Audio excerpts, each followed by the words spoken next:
ایک مرتبہ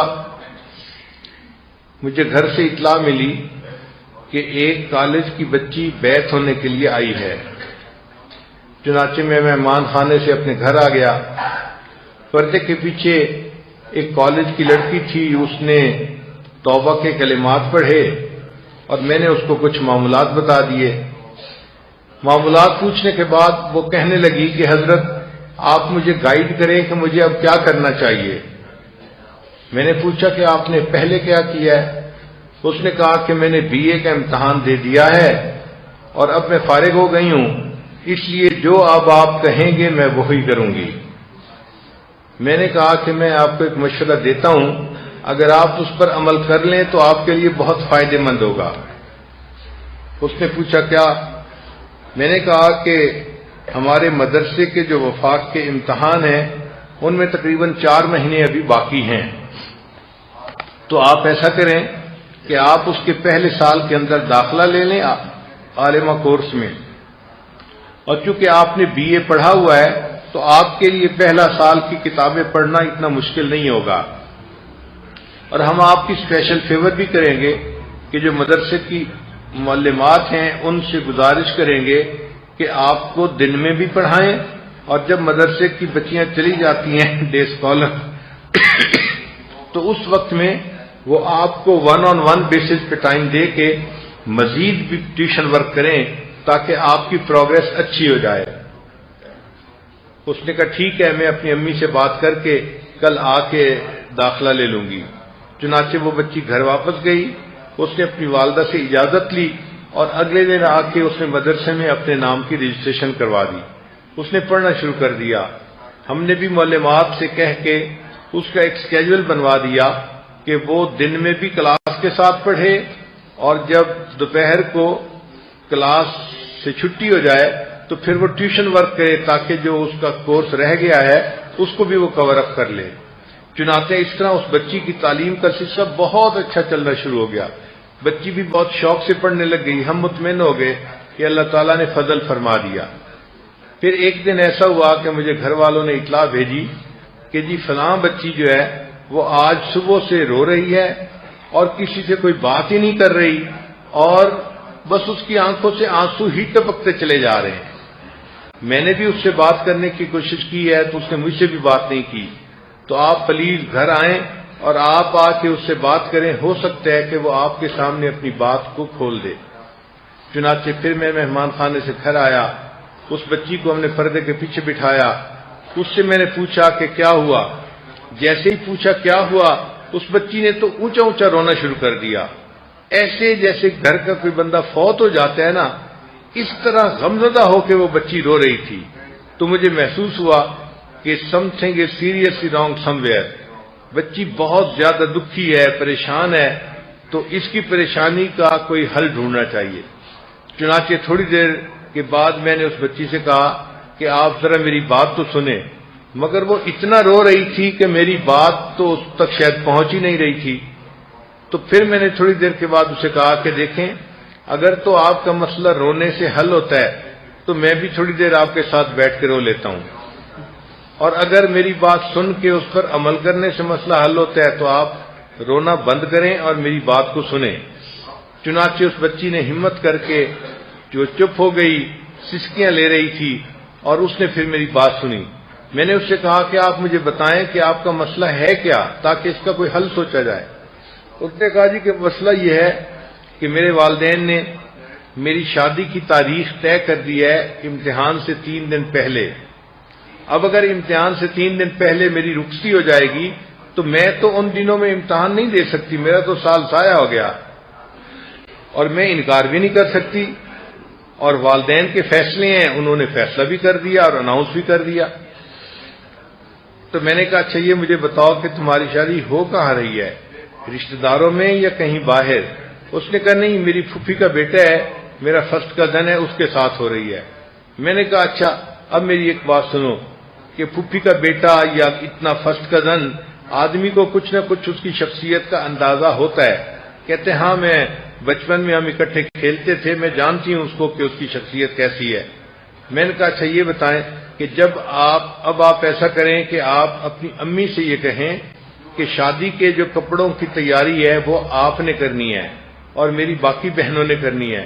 میں مدرسے پڑھتی رہوں گی اور جس دن رخصتی ہے اس سے ایک دن پہلے میں مدرسے سے واپس آ جاؤں گی. اس نے ماں سے بات کی تو والدہ نے بات کو مان لیا. چنانچہ بچی مدرسے میں پڑھتی رہی اور جس دن اس کی رخصتی تھی اس سے ایک دن پہلے وہ مدرسے سے گھر واپس گئی. پھر بعد میں شادی کے بعد اسے واقعہ سنایا کہ جب میں گھر گئی تو میری ساری رشتہ دار خواتین آئی ہوئی تھیں، وہ بڑی انتظار میں تھیں. جیسے ہی میں گئی مجھے کہنے لگ گئیں تم کہاں چلی گئی تھی، ہم تمہارے انتظار میں بیٹھی تھیں. پھر امی نے مجھے کہا کہ دیکھو وہ جو مہندی لگانے والی عورت ہے وہ آئی ہوئی ہے، تمہارے انتظار میں ہے، جلدی کرو ہاتھ پاؤں پہ مہندی لگوا لو. اب ہاتھ پاؤں پہ مہندی لگوانا تھا تو وہ کہنے لگی کہ میں نے امی سے کہا کہ امی مجھے لوگوں کے سامنے بیٹھ کے مہندی لگوانے میں حیا محسوس ہوتی ہے، کتنا اچھا ہو کہ آپ مجھے اوپر کی سٹوری پہ بھیج دیں. ہمارے گھر کے اوپر کی سٹوری پہ بھی کچھ کمرے تھے. تو امی نے کہا ٹھیک ہے تم اوپر چلی جاؤ. چنانچہ میں اوپر چلی گئی، وہاں تنہائی تھی. وہاں میں نے ہاتھوں پہ بھی مہندی لگوا لی، پاؤں پہ بھی مہندی لگوا لی اور بیٹھ گئی. اب اکیلی تھی تو میں نے اپنی چھوٹی بہن کو بلایا اور اس کو کہا کہ دیکھیں میں آپ کو اتنے پیسے دوں گی، آپ میری مدد کریں. اس نے پوچھا کیا؟ میں نے کہا مدد یہ ہے کہ یہ جو میری کتاب ہے نا اس کا صفحہ آپ آ کے الٹ جایا کریں، کیونکہ میں مہندی کی وجہ سے اس کا صفحہ الٹ نہیں سکتی. چنانچہ میری چھوٹی بہن آ کے کتاب کا صفحہ الٹ جاتی اور میں اس کتاب کو بیٹھی پڑھ رہی تھی اور وہ کتاب صرف اور نحو کی تھی. کہنے لگی کہ اس رات بھی میں پوری رات صرف نحو کی کتابیں پڑھتی رہی، حتیٰ کہ رخصتی والے دن جب میں جدا ہو رہی تھی تو میں دلہن بنی ہوئی تھی اور میرے پاس میک اپ کا جو ہے نا باکس تھا جو میں نے اپنے ساتھ رکھنا تھا. اسی باکس کے ساتھ میں نے صرف اور نحو کی کتابیں بھی اپنے ساتھ رکھ لی. جب میں اگلے گھر گئی تو وہاں پر انہوں نے دلہن کو ریسیو کیا تو بہت ساری خواتین تھیں جو آ گئیں کمرے میں، باتیں کرتی نہیں. پھر کچھ دیر کے بعد خواتین نے کہا کہ اچھا اب ہم جاتی ہیں کیونکہ آپ کے شوہر نے آنا ہے. خواتین چلی گئیں. وہ کہنے لگی کہ میں اب دلہن بنی بیٹھی ہوں اور میں اس گھونگھٹ کے اندر کتاب چھوٹی سی تھی صرف نحو کی، وہ بیٹھی پڑھ رہی تھی اور میں صرف کی گردانیں یاد کر رہی تھی. حتیٰ کہ جب دروازہ کھلا اور مجھے پتہ چلا کہ میرا ہسبینڈ کمرے کے اندر آ رہا ہے تو میں نے ان دونوں کتابوں کو تکیے کے نیچے رکھ دیا اور اپنے ہسبینڈ کے ساتھ اپنا وقت گزارا. جب صبح فجر کی نماز پڑھی تو ہسبینڈ آیا. ہم تو آخر فرسٹ کزن تھے، طبیعتیں ایک دوسرے کو پہلے ہی جانتی تھیں اور اب تو ایک رات ہم نے اکٹھی گزار لی تھی تو طبیعتیں ایک دوسرے سے بہت زیادہ واقف ہو چکی تھیں. تو میں نے اپنے ہسبینڈ سے ناشتے کے وقت بات کی کہ میں ایک عربی کورس کر رہی تھی، اب میرے امتحان کا وقت بہت قریب آ گیا ہے، آپ پلیز اگر میری مدد کریں تو میرا 1 سال بچ سکتا ہے ورنہ میرا 1 سال ضائع ہو جائے گا. ہسبینڈ نے پوچھا کہ کیا؟ میں نے کہا کہ 2 دن کے بعد میرا پیپر ہے اور دلہن کو اپنے گھر سے نکلنے کی اجازت نہیں ہوتی. اب آپ نے مجھے کمرے امتحان میں پہنچانا ہے اور پیپر کے بعد وہاں سے لے کے آنا ہے. اس نے کہا اچھا میں کوئی اسکیم بناتا ہوں. چنانچہ اگلے دن اس نے اپنی امی سے بات کی کہ امی میں نے نیا سائیکل موٹر خریدا ہے اور آج کل میں نے آفس سے بھی چھٹی لی ہوئی ہے 1 ہفتے کے لیے، تو اگر میں ناشتے کے بعد اپنی بیوی کو گھمانے کے لیے شہر میں لے جاؤں 1 گھنٹے کے لیے تو کوئی اعتراض تو نہیں ہے. تو ماں اپنے بیٹے کو کیسے منع کر سکتی تھی؟ اس نے کہا ہاں بیٹا بیوی کو لے جاؤ مگر وہ وقت ہوتا ہے عورتوں کے آنے کا اور ملنے کا، تو اس کو جلدی گھر لے آنا. اس نے کہا ہاں امی میں جلدی گھر لے آیا کروں گا. چنانچہ اگلے دن کیا ہوا کہ اس دلہن کو اس کے خاوند نے سائیکل موٹر پہ بٹھایا اور صبح 8 بجے سے پہلے اس نے 15 منٹ پہلے ہمارے گھر میں پہنچا دیا. کیونکہ مدرسہ گھر کے بالکل قریب ہے اس لیے گھر میں میری اہلیہ نے اس بچی کی کچھ یونیفارم جو تھیں وہ دھلوا کے استری کروا کے رکھ دی تھیں. وہ دلہن آئی اور سیدھا اس کمرے میں چلی گئی.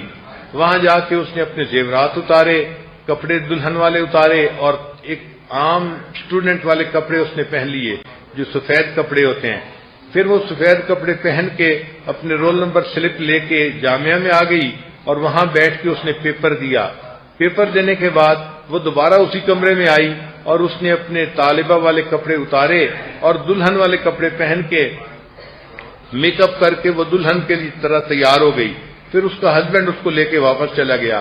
اس طرح شادی کے ابتدائی دنوں میں اس بچی نے وفاق کا امتحان دیا، اور اللہ کی شان دیکھیں کہ جب رزلٹ آیا تو 80% سے زیادہ نمبر لے کے وہ پاس ہو گئی۔ تو اس کا مطلب یہ ہے کہ اگر بچیاں اپنے دل میں کوئی کمٹمنٹ کر لیتی